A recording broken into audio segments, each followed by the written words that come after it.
दिवसभरातील पहिला मोठा महत्त्वाचा मुद्दा. 1800 कोटींची जमीन पार्थ पवारांच्या कंपनीनं केवळ 300 कोटींमध्ये घेतली. तसंच यासाठी स्टॅम्प ड्युटी म्हणून केवळ 500 रुपये मोजल्याचा आरोप ठाकरेंच्या शिवसेनेचे नेते अंबादास दानवे यांनी केलेला होता.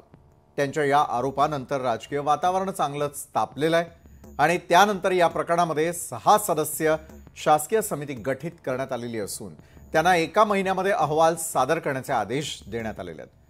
लोकशाही मराठीनं ही बातमी लावून धरल्यानंतर जमिनीचा व्यवहार रद्द झाल्याची माहिती खुद्द अजित पवारांनी दिली.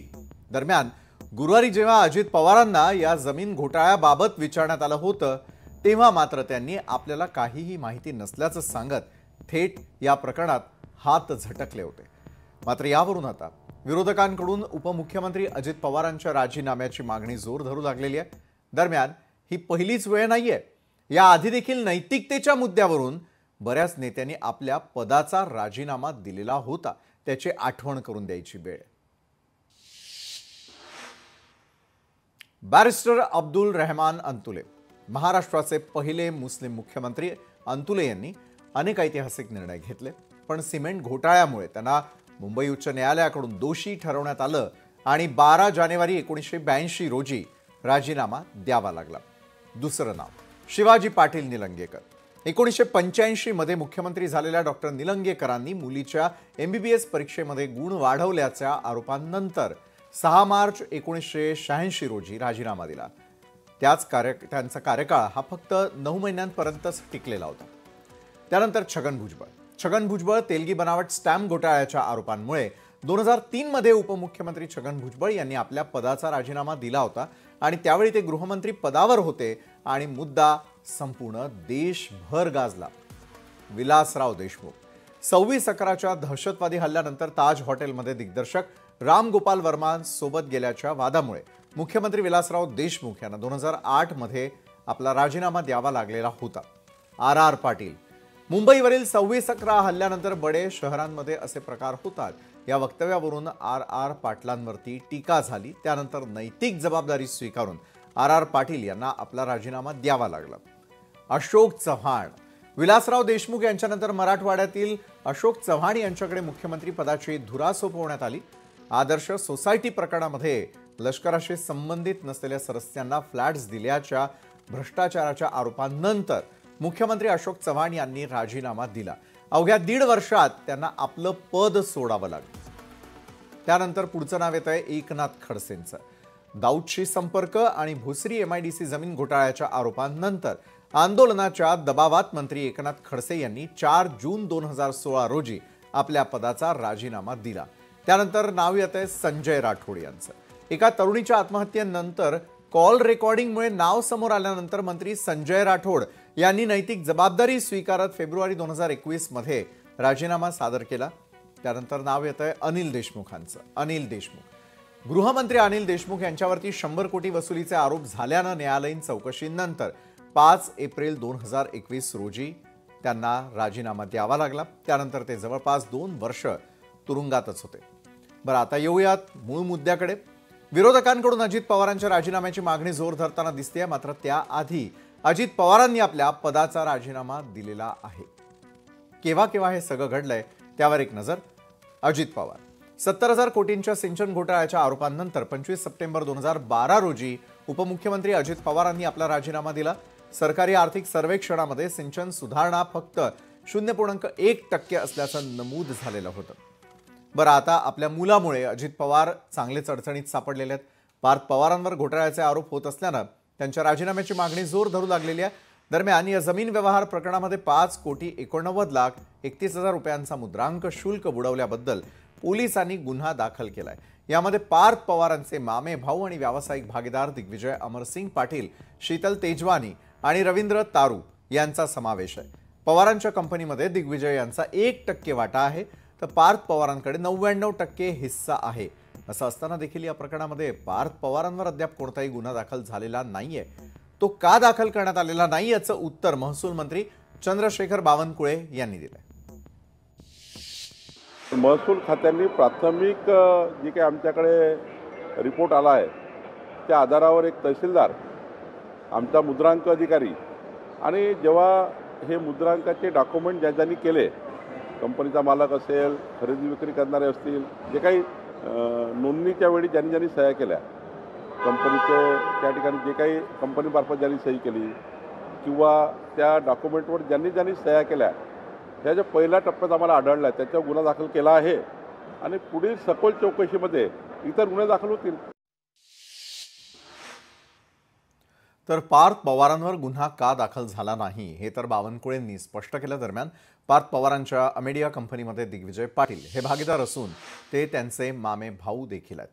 धाराशिव जिल्ह्यामधील तेरगावचे रहिवासी दिग्विजय अमरसिंग पाटील हे उपमुख्यमंत्री अजित पवार यांचे मेहुणे अमरसिंग पाटील यांचे पुत्र आहेत. म्हणजेच काय तर अजित पवार यांच्या पत्नी सुनेत्रा पवार यांच्या भावाचा तो मुलगा आहे आणि त्या दिग्विजय पाटलांचाही परिचय एकदा आपण करून घेणार आहोत. तर अमेडिया कंपनीमध्ये दिग्विजय पाटील भागीदार आहेत. अमेडिया कंपनीत दिग्विजय पाटील हे पार्थ पवारांचे खरं तर मामे भाऊ आहे, ज्यांनी या कंपनीमध्ये त्यांच्याशी पार्टनरशिप केली. अजित पवार यांच्या पत्नी सुनेत्रा पवारांच्या भावाचा तो मुलगा आहे. तर दिग्विजय लहानपणापासूनच आत्या सुनेत्रा पवार यांच्याकडे राहिलेले आहेत. त्यांचं प्राथमिक शिक्षण पुण्यातल्या बिब्वेवाडी इथे झालंय. पुढील शिक्षण हे MIT महाविद्यालयामधून BA पदवीपर्यंत पूर्ण झालंय.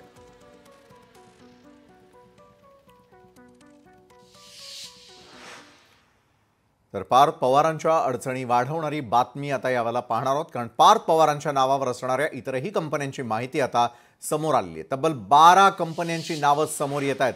लोकशाही मराठीला सूत्रांनी ही माहिती दिलेली आहे. 12 पैकी 3 कंपन्यांमध्ये पार्थ पवार, दिग्विजय पाटील हे भागीदार आहेत. जमीन घोटाळा प्रकरणामध्ये अमेडिया एंटरप्राइजेस LLPचं नाव इतर 2 कंपन्यांची चौकशी आता या निमित्तानं होणार का, हा प्रश्न लोकशाही मराठी उपस्थित करते. कारण या प्रकरणामध्ये आम्ही सखोल माहिती घेतल्यावर त्यातील 3 कंपन्यांमध्ये दिग्विजय पाटील हेच पार्टनर असल्याची माहिती समोर आली आहे. पार्थ पवार संचालक असलेल्या एकूण 14 कंपन्यांपैकी 6 कंपन्यांमध्ये पार्थ पवार अजूनही संचालक आहेत. तर उरलेल्या 8 कंपन्यांमध्ये संचालक पदावरती पार्थ पवार सध्या नाही आहेत. तर एकंदरीतच पार्थ पवारांशी संबंधित असलेल्या कंपन्यांची नावं आपण यावेळेला पाहतोय. FP reality private limited, Sutara agro private limited,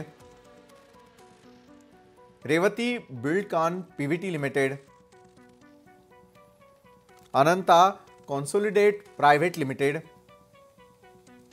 Maharashtra redevelopment construction private limited, अमेडा एंटरप्राइजेस लिमिटेड, त्यानंतर अमेडा होल्डिंग LLP, अनंता मेर्क्स LLP, building castle consultancy services limited, अमिको agri commodities LLP, EVA global logistics LLP, Bhairavnath consultancy LLP,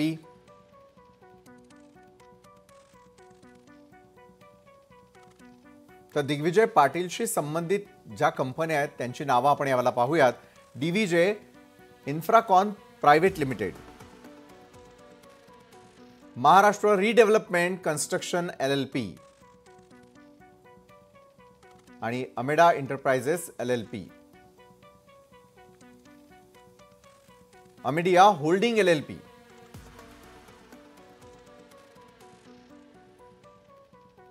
अमेडिया enterprises LLP,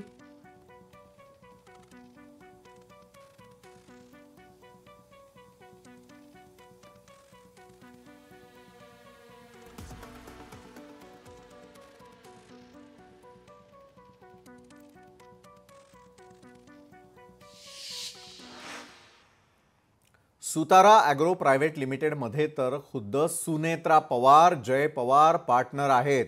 Sutara agro company ही सध्या बंद आहे. Revati Buildcon private लिमिटेडमध्ये सुनेत्रा पवार, प्रतिभा पवार पार्टनर आहेत. रेवती बिल्डकॉन कंपनीचं कामकाज यावेळी सक्रिय अवस्थेमध्ये आहे. तर एकंदरीतच या कंपन्यांमध्ये संपूर्ण कुटुंबच सामील आहे का, हा प्रश्न निश्चित या निमित्तानं उपस्थित होतोय. कारण रेवती बिल्डकॉन प्रायव्हेट लिमिटेड ही खासगी कंपनी आहे. 23 डिसेंबर 1981 रोजी कंपनीची स्थापना करण्यात आलेली होती. सध्याचे संचालक सुनेत्रा पार्थ आणि प्रतिभा पवार आहेत. शेअर्सद्वारे मर्यादित कंपनी म्हणून वर्गीकृत करण्यात आलेलं आहे. 44 वर्षांपासून प्रामुख्याने वित्त व्यवसायामध्ये. सध्या कंपनीचं कामकाज सक्रिय आहे. अधिकृत भांडवल हे 1 लाख रुपये, पेडअप भांडवल हे 100% इतकं आहे.